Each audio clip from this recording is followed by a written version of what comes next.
Aujourd'hui, nous allons aborder la leçon « Je découvre l'importance de la culture vivrière et de la culture industrielle ».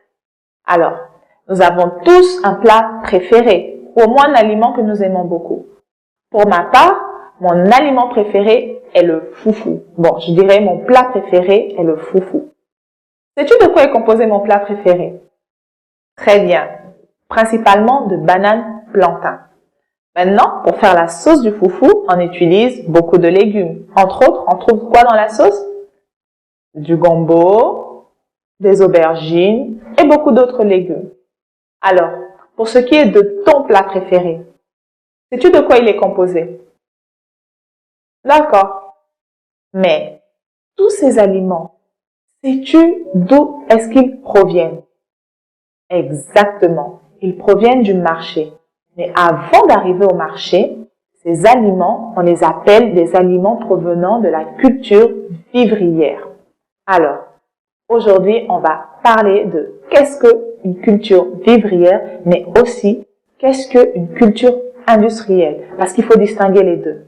Alors, la culture vivrière, c'est la culture d'aliments qui proviennent directement de la terre, qui arrivent sur les marchés et qui sont consommés par les populations. La culture vivrière sert donc à nourrir, en fait, on va dire les membres de la famille, mais pas seulement. Ils servent à nourrir toute la population d'un pays. Alors, en Côte d'Ivoire, on a beaucoup de variétés de cultures vivrières. Prenons comme exemple la plantation de manioc, de bananes, quoi d'autre? De riz. On va un peu varier. Pour les fruits, par exemple. D'orange, de goyave. C'est super. Mais toutes ces différentes variétés, elles ne sont pas d'abord produites dans les mêmes régions et en plus, on les divise en différentes catégories. Alors, on a tout d'abord la catégorie des tubercules. Qu'est-ce qu'on peut classer dans la catégorie des tubercules?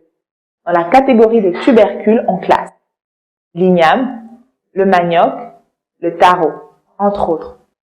Dans la catégorie des céréales, on classe le maïs, le mil, le riz et d'autres. Ensuite, on a la catégorie des légumes. Dans la catégorie des légumes, on a quoi? On trouve tous les merveilleux ingrédients qu'utilisent nos mamans pour faire de si bonnes sauces, n'est-ce pas? Il y a quoi? Des aubergines, des gambos, la tomate, des oignons, etc. Et enfin, on a la catégorie des fruits. Dans la catégorie des fruits, on trouve les mangues, les bananes douces, les goyaves et beaucoup d'autres fruits. Enfin, avoir cité tout ça me donne très faim. Donc, on va continuer notre leçon. Alors, j'avais dit tout à l'heure qu'en Côte d'Ivoire, il y a une grande variété de cultures vivrières.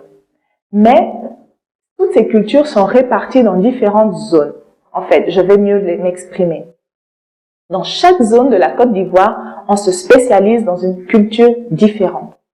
Exemple, dans le nord de la Côte d'Ivoire, on cultive plus ce qu'on appelle les millets. Dans le millet, on trouve le mil, le sorgho, etc.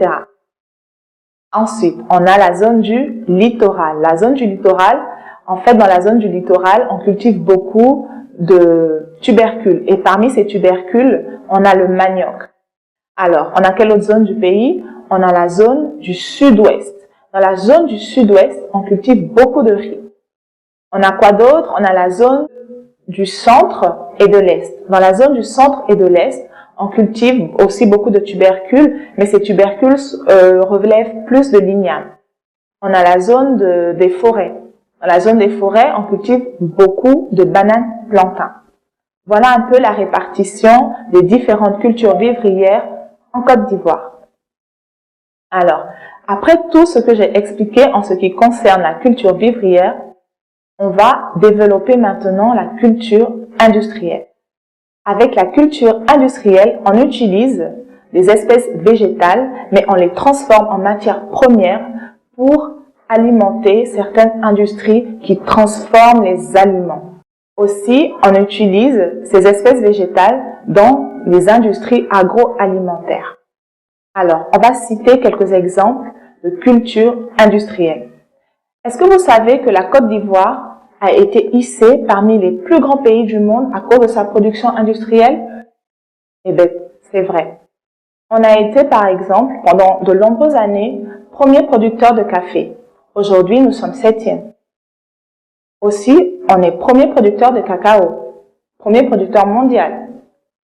En ce qui concerne la production de café et de cacao, on ne transforme pas ce que nous produisons sur place.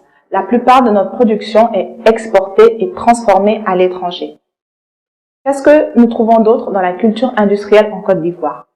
On produit beaucoup de coton, mais cette production s'appelle production d'exportation. Pourquoi? Parce qu'elle n'est pas beaucoup consommée sur place. On produit beaucoup de coton pour l'exporter vers les pays européens. Aussi, on trouve dans la culture industrielle de l'EVA, de la canne à sucre, beaucoup de fruits comme la banane douce, des mangues. La Côte d'Ivoire est le premier pays africain exportateur de mangue. On est le 3e pays producteur mondial de mangue. On se trouve après le Pérou et le Brésil. Alors, pour résumer un peu tout ce que nous avons dit aujourd'hui, qu'est-ce que l'on peut retenir? Il existe 2 types de culture, la culture vivrière et la culture industrielle. La culture vivrière, elle provient directement de la terre et sert à nourrir les populations. Quant à la culture industrielle, elle provient aussi des terres, mais elle est transformée pour être exportée. Voilà. Il est important aussi de retenir que la production vivrière est vraiment nécessaire dans notre pays, mais elle n'est pas produite en grande quantité, ce qui nous oblige à importer d'autres aliments. En ce qui est de la culture industrielle, on développe la production et la transformation sur place de nos produits pour pouvoir les exporter et gagner plus. Voilà pour aujourd'hui. J'espère que tu peux désormais faire la différence entre la culture industrielle et la culture vivrière et que tu as pu découvrir d'où provenaient les aliments que tu préférais.